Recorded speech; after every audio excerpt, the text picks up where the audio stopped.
you think, Stephen? Did we get all your teaser for your presentation? I hope we didn't interrupt you or anything, or do you have Oh, no, it's fine. It's fine. I mean, I'm definitely kind of going down similar roads with Chris. As I was saying, in 74, obviously, you had the whole thing with Puharic, and then there were the two other pivotal events that I was sort of alluding to. One is something that we've been referencing throughout this, and that was Philip K. Dick's phallus experience. That happened in February of 74, if I recall correctly. And there was Robert Anton Wilson's whole Sirius thing, which happened as well. And also, I think equally important was the what was it, the Halloween get together he had with Jacques Vallée and the OTO guy or something like that, when he explained to him his whole Sirius encounter. I've often wondered how much that influenced each of the two. But was that Grady McMurtry, Stephen? Yes. Thank you, Chris. So you had these major sort of revelation of the method events in 74, which I think set off a chain reaction of a lot of these other contact experiences. And this wasn't the start of it. As Chris has kind of been saying, I think that there's been this ongoing contact, but I think most especially in Western civilization, at least, it really went into overdrive in the Elizabethan era, which in turn kicked off the Industrial Revolution, which I just think has been instrumental in the dehumanization process that we've all gone through. I mean, it really broke the natural cycle of things, of the community experience, and it's increasingly had us become more and more untethered, and now we're even moving beyond that. So it's also basically led to the rise of secularism and materialism, and I think, as Chris has so elegantly written before, this goes into a whole sort of nihilistic and atheistic period, and this is not something new. It's, a sign of a civilization reaching its end period. It's exactly, what we're kind of getting at. And in the backdrop of all of this have been these contacts, these different beings. I mean, back in the day, they were angels, and then more recently, it's taken on, I guess, maybe an extraterrestrial personification. But things really picked up going into the Cold War. As I've tried to sort of get at before, when you look at a lot of this sort of quote unquote mind control stuff, there's really two tracks to it. The one that nobody talks about a lot was really being done with like ARPA and a lot of the early predictive modeling and stuff like that. This is sort of stuff that Kubrick actually gets at very well in 2001 with the HAL AI. I mean, he asks all these people these redundant questions, like, the purpose of the mission, when, Hal's the only one on the ship who actually knows the mission. What he's doing is he's assessing their personality to see if they're, mentally up to like what they're being commanded to do. And he decides that they're not. And this is all being based on stuff like Project Camelot that was being going on, and in the modern age now, this is all being run by companies like Palantir and Cambridge Analytica, and also Google and a lot of these other places.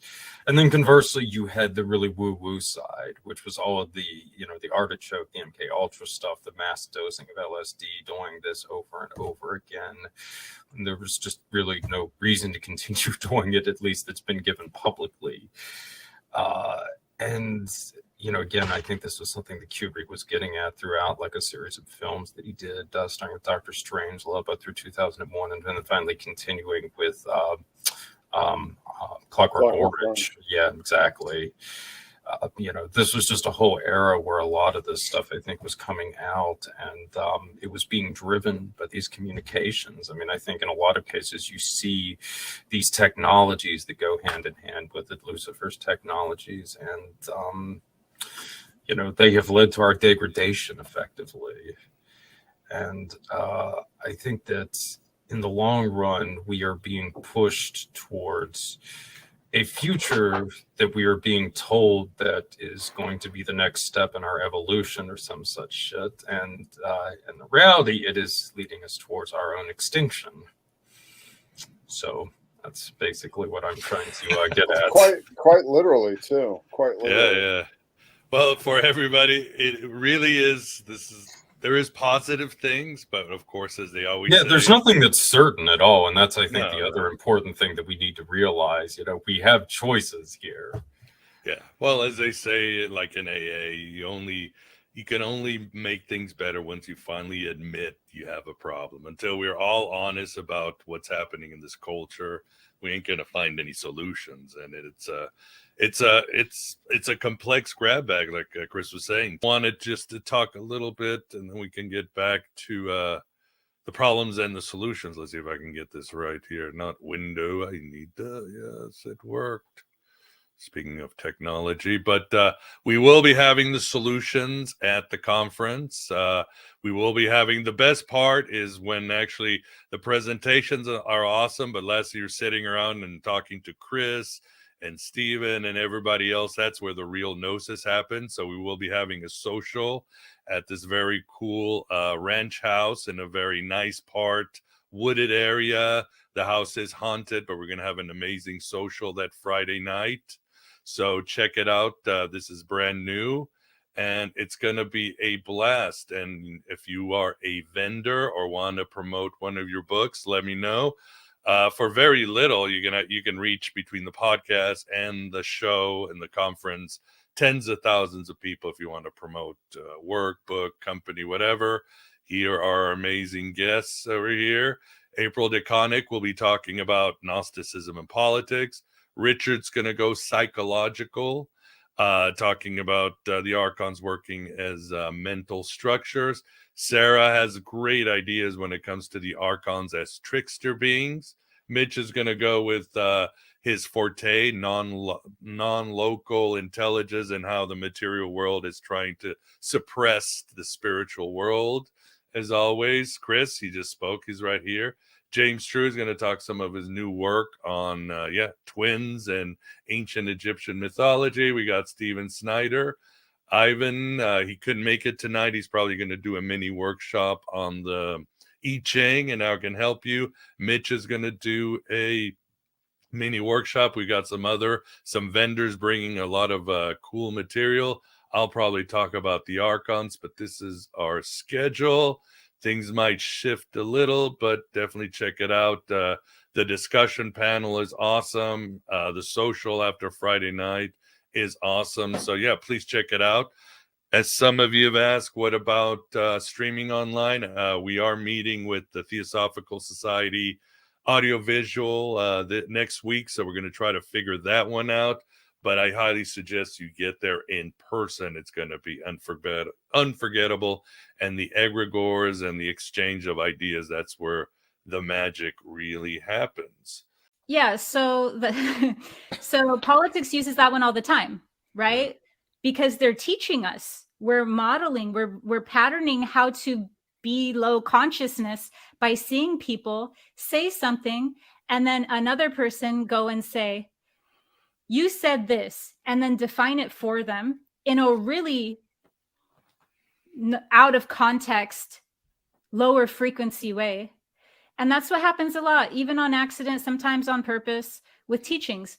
It'll be like, you meant that, so that means this. And then it goes lower and lower and lower and lower from there. But nuance kind of gives teachings the benefit of the doubt. And even, here's the cool thing about nuance, even if a transmitter of knowledge, whoever that may be, is not giving a transmission that's either profound or even what that person might need, if you have nuance, you might hear something super profound, even if the person didn't mean it, because the person was able to grasp something that wasn't even said and use it, harness that towards their own discernment. And it's interesting what you're saying, Sarah, because obviously these people are, a lot of the time, they're not cultivating any sort of nuance. They have no Sophia, no trickster, but they're certainly projecting their shadow. And what I like about your videos is that you don't, how do I say it? You don't have kids' gloves on. You're pretty like, this is not easy. This is hard. I'm calling the shit out. And a lot of it is shadow work. How can people maybe explain, how can people work on their shadow, or what does shadow work entail when you work with people? Yeah, so shadow work is the process. It's the great work. I think you said it's one of the most important things to awakening, right? Yes. Shadow work is so important. So what it is the shadow is unconscious. We're also unconscious of a lot of positive things. Mm-hmm. As a matter of fact, I would even say that conscious individuals, yes, they have shadow that needs to be integrative, where they could be vindictive, you know, predator, perpetrator, end of the spectrum stuff going on still. But a conscious individual has more so a lot of their light that's hidden in their shadow to actually bring forward and integrate, which is I call it a beautiful problem. People that are responsible enough to try to be conscious, or if not, consider themselves conscious and are working more towards that end, have beautiful problems. And so the shadow in that end of the spectrum would be like inner child work would be perfect, where they're being able to even acknowledge or honor their light because they never had a mirror of that before. They never had, even if they did have that, the most innocent aspect of the shadow is something we simply don't know how to embody. And so a lot of the times what we're getting in law of attraction is we're not getting an exact reflection. That's like a huge misconception about the law of attraction. A lot of times, especially this is important for conscious individuals, we're getting like a negative, like in photography, we're getting like what we don't embody but need to. So we might attract people who, or situations where they're bringing out what we actually need from them. So, oh, I can't stand that person. They go around and they just take so many pictures of themselves and then post it, and they took that quote from somebody else. And so nobody is saying to like that. But if we're attracting certain individuals in our experience that are representing something that we just can't stand and that we can't see ourselves in, it's probably because we're not that. But what we're getting a picture of, what we're getting a reflection of, is the medicine we need, because what it's really pointing to isn't you're a narcissistic individual. What it's really pointing to is, hey, you see that part of your inner child that doesn't feel acknowledged and really wants to shine, but you're judging the heck out of it to the point where you've locked that energy into place and now it has no vibrational movement in it. So it's basically paralyzed will. For all intents and purposes, it's dead will. Yeah, in order to ascend, you're going to need that. So shadow work at that point becomes actually just really being able to super be honest with ourselves about our own needs, even if we're not in touch with them fully. And so, and life will help. Life will help. Depending on how on board we are or not with our own growth and our own spiritual evolution, life will, come in and say, hey, you needed that help right there? I can help. That's at least what happened with my own journey. That's why I'm very acutely aware of how life will help when we need it. But yeah, so for shadow work, it's super important to also be able to acknowledge the fact that we contain the whole spectrum within us. Okay, it serves nothing in my evolution if I do not admit if I have the quality of vindictiveness. But it costs everything if I, still using me as an example, were to not want to look at if I have the quality of vindictiveness. Only I really, at the end of the day, will suffer from my inability or lack of ability to meet myself completely where I am. So shadow work is also, in that sense, being super humble, because we're constantly humbling ourselves into an honest space with all of our aspects. Yeah, and having a dialogue with them, because as I tell people, the shadow wants a seat at the table. Just got to make sure it's King Arthur's round table and you listen to it. That's all it wants. It's like, I want to listen. I am Miguel's dark side or whatever. I want to listen, and then we will work together. Yeah, and the dark side can be super powerful and even serve the light. Mm-hmm. Yeah. A part of my work is also showing that, like I'm a spicy meatball. If I wasn't a spicy meatball, then like it serves me somehow, right? Like we have to be honest and real about our nature. And then from there, we exalt it, but not by suppressing it. We exalt it by going, how is this nature serving the all? So it would do me no justice, my path, if I tried to replicate someone else's path. So for me, I look at even what I call spicy. I call that like, then that's my medicine for the world. Then that's my specific medicine. I'm not here to bring another person's medicine. I'm not here to go, like I'm not, whatever my audience is, it's mine. That's what's better than yours, instead of pretending or emulating something that you're not. And then, getting whatever. So because of that, it's also about really being honest about wherever our darkness is, but also, is it serving a super benevolent purpose at the end of the day? So I'm suggesting that the Baphomet is a tetramorphic chimera, and that it's a twin of a twin, and that's how most of our creation was spawned, was through twins. And when you look back at all the mythology, that's all you see. Divine twin over here, divine twin over here. All the Titans were divine twins. Mm-hmm. Literally every single progenitor, whether it be Mayan, Aztec, Egyptian, all of it comes from this idea of a divine twin. And I believe that divine twin and the Baphomet, this chimeric arc, are basically the same thing. Yeah, even as you, here you go, as you write, Hermes was kind of a dick, but did you know he also had a vulva? So the great Hermes himself was part of this tradition. Yeah, and it's over and over. I mean, Plato's hermaphrodite, the Gnostics playing with androgynies here and there. I mean, yeah, every myth you're going to run into it if you look deep into it, as sometimes controversial it is today.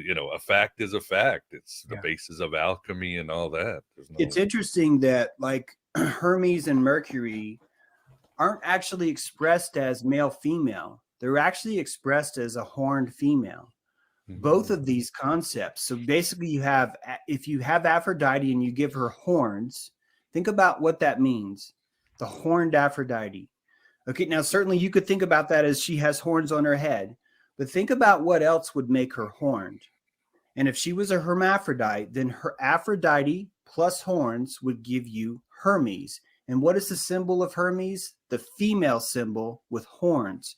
It's not the female symbol with the male symbol.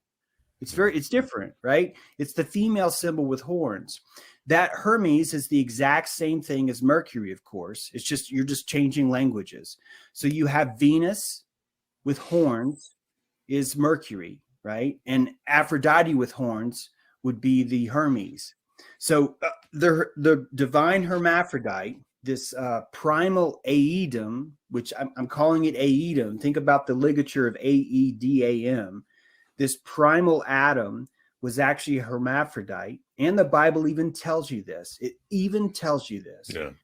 That Adam is not even seen as a proper name until Adam has sex. Once Adam gets laid, he becomes a mortal. Until then, he's actually an objective preposition or a pronoun. He's not an entity. He's a lowercase chimeric divine twin, basically. He's both Adam and Eve combined. And the Egyptians knew this the whole time. Some of their oldest stories were telling you this, but we've forgotten some of these stories because they're kind of weird for us to have to swallow.